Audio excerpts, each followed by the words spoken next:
Okay, so we're in the Game of the Year week here at Zoomin Games, and we're doing a couple of roundtable, a small roundtable discussions. And for this one, the best villain, I've invited Tim to join the conversation. Tim is our editor, and he makes a lot of the list videos here at Zoomin Games. And so if you see a list video, that's his job. So thank you for all your hard work, Tim. Thank you. But first, tell me, what is your villain of the year? Well, first of all, minor spoiler warning. So if you haven't played all the big games, you might want to tune out, play them first, come back, because we're going to spoil minor stuff. First spoiler being that this year's games had very surprising villains. Okay. So I'm talking about Fallout 4, of course, Halo 5 and Arkham Knight. So this was the year of the plot twist and the surprise villain. For sure. But my favorite, I have to say, is the villain from Assassin's Creed Syndicate. Okay. Yeah, his name is Crawford Starrick, and he's like a very cartoony, over-the-top bad guy. Curly mustache, you know. He even has a curly mustache. He has the curly mustache. Okay. He likes to twirl his mustache while he makes up his evil plans. And this is my favorite scene in the entire game, actually. Is here he's playing a very sad, emotional song, singing as well. And he gets disturbed by an underling, and he solves that problem by shooting him. With his very nice gun. Wow. So that's the sort of bad guy he is, you know? Like completely over the top, but just very fun. It feels like he's almost like a Bond villain. Like exactly. A classic Bond villain. Yeah. Oh, this is yeah. What? I told you not to disturb me. There you go. There you go. You know, that's a bad guy. That's what you want out of a bad guy. Yeah. So he was completely over the top, and I really enjoyed his screen time. Yeah, and I mean, you know, an evil villain with a mustache and who shoots somebody when they disturb them. It's also really, it's one of the, it's a good like entrance scene for Starrick because it shows exactly how he is, who he is, and his dialogues also made it clear that you know he's over the top, but. He also has a vision and a plan, and he plans to do it. Okay. Yeah. So, it feels like you're Crawford Starrick is like you're both you guys best villains of the year, but I do believe you have another one. Yeah, I do have another one. This one I think in terms of badassness and evilness, I think he definitely tops Starrick. And of course, spoilers. It's a little bit like minor spoilers. Okay. It's Skullface from Metal Gear Solid 5. He first of all, the first impression you get of him is a big. No, this is not the first impression you get of him, but this is also a little bit of a spoiler warning. But the first impression you get of him was a very close shot to his face, and like slowly with atmospheric music and him just entering the scene with that face of his.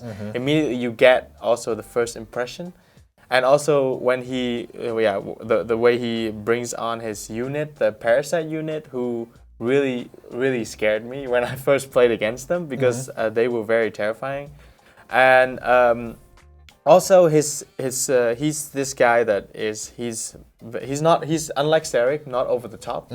But he has really like. He's not over the top. No. It's a dude wearing an eye patch, and he's like. Of course, but like he looks like the Joker from. But I mean like in terms of like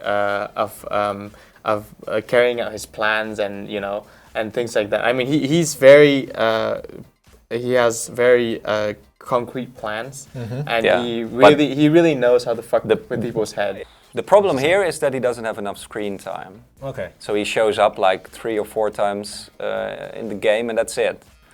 And that's a shame because he's pretty good. Yeah, and like also for me, like I haven't really played the other Metal Gear games before, so I can't really make a comparison. And also, I don't really know the full backstory because he was also in Ground Zeroes, I think. Yeah. He also appeared in Ground Zeroes.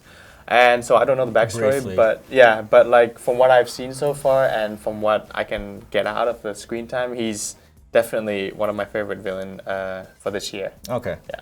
Yeah, I've not run into that many awesome villains this year. I have a huge backlog when it comes to games in 2015, mostly because I was always waiting for you guys to finish them, and by the time I got them, there were other games to get started. So I spent a lot of time in Destiny, and with the Taken King, Oryx was... He looked cool, right? Yeah, He had like the horns and stuff. Yeah, people were complaining that it was like Crota with wings, but Right. either way, it's like he wasn't very impressive. So I really had to think which villains for me this year were fun, and I'm gonna keep it simple. In Transformers Devastation, fighting the Decepticons. It's like the little kid in me who always wanted to fight Decepticons. Right. Now you can do it. Like in the previous Transformer games, like War for Cybertron and Fall of Cybertron, you played with both factions. So you were fighting more. You were fighting like a huge battle, but never really fighting against villains. And now here, this is a pure Autobot game. You play as the Autobots versus the Decepticons, and that was basically. With a lot of this game, a dream come true for me. It's like, yes, finally kicking Decepticon ass. The Decepticons I remember as a kid that I wanted to beat up, and Original voice cast too, right? Yeah, except most for of the them. people who died, but they rest in peace, Starscream. exactly. Yeah, exactly. But yeah, look at that, just going at Decepticons as Grimlock, fighting Devastator. You know, just it's a great action game. Platinum Games, of course, you can always rely on them to have great action scenes, fast-paced action. It's not always, it doesn't always work really well, but for here, it worked quite well. And the Decepticons finally got to kick their ass. I do like this style as well. The cell art shading, style. that's cool, And right? it's just like it does bring back some memories as well as a kid playing Transformer games, reading the comics, watching the cartoons. This brings back. See, with this game, the reviews overall, it's like the game is decent, and the hype before it was mostly, you know, this is a nostalgia game. Right. Yeah. And unlike the other games that came out this year, like this one really hit me right in the feels. I've had many feels, like Life is Strange had very, very tough feels. The other No bad guy, games, right? In that one. There is a bad guy, but okay. saying who that is a huge So spoiler. again, That's a very big surprising spoiler. villain. Surprising villain. It is yes. the year of the surprising villain. Exactly. Unless you know you're a real people person, and then you can see right through him in the first episode. It's like, oh, okay, I don't trust him, and turns out it actually is him. I might have said too much already. Yeah. Well, we put a spoiler warning on this one. Exactly. Exactly. But yeah, Decepticons, keeping it simple. Exactly. Cool. Yep. So I think it's time for the next topic, and I think I do need a break. Tell us in the comments below what your favorite villain was this year. You know, there were villains in Fallout, Arkham Knights, the entire list that we mentioned. Do give a spoiler warning, of course, like we did, and discuss. And we will see you in the next discussion.